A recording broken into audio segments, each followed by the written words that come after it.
তো আসসালামু আলাইকুম, আশা করি সকলে ভালো আছেন। তো আজকে একটা হচ্ছে ইন্ট্রোডাক্টরি ক্লাস বলতে পারেন, এরকম একটা ক্লাস নেব যেটা হচ্ছে ইংলিশের উপর, তাই না? দেখেন, খুবই ইন্টারেস্টিং একটা ক্লাস, এক্সেপশনাল কিছু দেওয়ার চেষ্টা করব।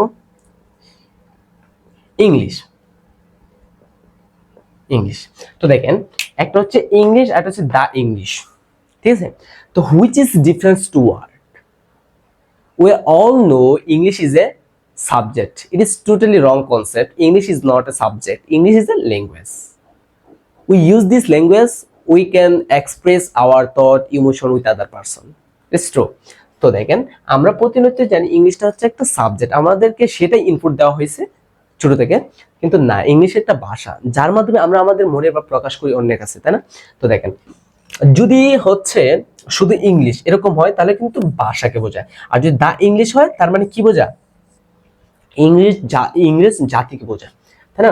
তো দেখেন, আমরা ইংরেজিতে একটা মানে বহুল প্রচলিত স্ট্রাকচার হচ্ছে সাবজেক্ট ভার্ব প্লাস অবজেক্ট, কিন্তু এটা কিন্তু আসলে ভুল। এখানে কিন্তু অবজেক্ট না, এখানে লিখতে হবে হচ্ছে এক্সটেনশন, ঠিক আছে? এক্সটেনশন। কেন কেন এক্সটেনশন লিখতে হবে? তো দেখেন, এক্সটেনশনের পার্ট হচ্ছে কয়টা? চারটা: object, complement, adverbial, non final, ঠিক আছে? এই চারটা পার্ট। তো কখন অবজেক্ট হয়, কখন কমপ্লিমেন্ট হয়, কখন অ্যাডভার্বিয়াল হয়, কখন নন ফাইনাইট হয়? তো দেখেন, সাবজেক্ট ভার্ব, যে আমি যদি বলি I am I am teacher, আমি একজন শিক্ষক। এখন আমি যদি বলি যে আমরা প্রচলিত নিয়মে যে পড়ে আসছে সাবজেক্ট ভার্ব অবজেক্ট, এখন যদি আমরা বলি এটা সাবজেক্ট এটা ভার্ব এটা কি, তাহলে এটা এই প্রচলিত নিয়ম অনুসারে তাহলে এটা হচ্ছে অবজেক্ট হয়। কিন্তু না, এটা তো অবজেক্ট না, এটা হচ্ছে কমপ্লিমেন্ট। যখন এই যে তিনটা পার্ট, একটা সেন্টেন্সের তিনটা পার্ট থাকে, কিন্তু সাবজেক্ট থাকে, ভার্ব থাকে, অবজেক্ট মানে এক্সটেনশন থাকে। যদি প্রথম পার্ট এবং দ্বিতীয় পার্ট মানে একই ব্যক্তিকে বোঝায় তাহলে হচ্ছে complement. He is a doctor, মানে হিউ যে ডক্টর কিন্তু সে, আমি টিচার আমি যে টিচার কিন্তু সে, একই জনকে বোঝাইতেছে।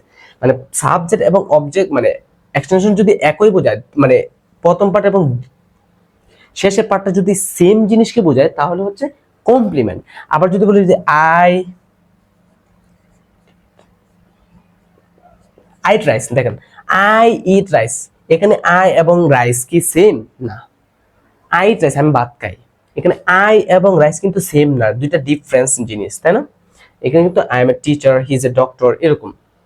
তো আশা করি বুঝতে পেরেছেন অবজেক্ট এবং এক্সটেনশনের ব্যাপারটা। তো বেস্ট অফ লাক, আবারও দেখা হচ্ছে, সি ইউ সুন।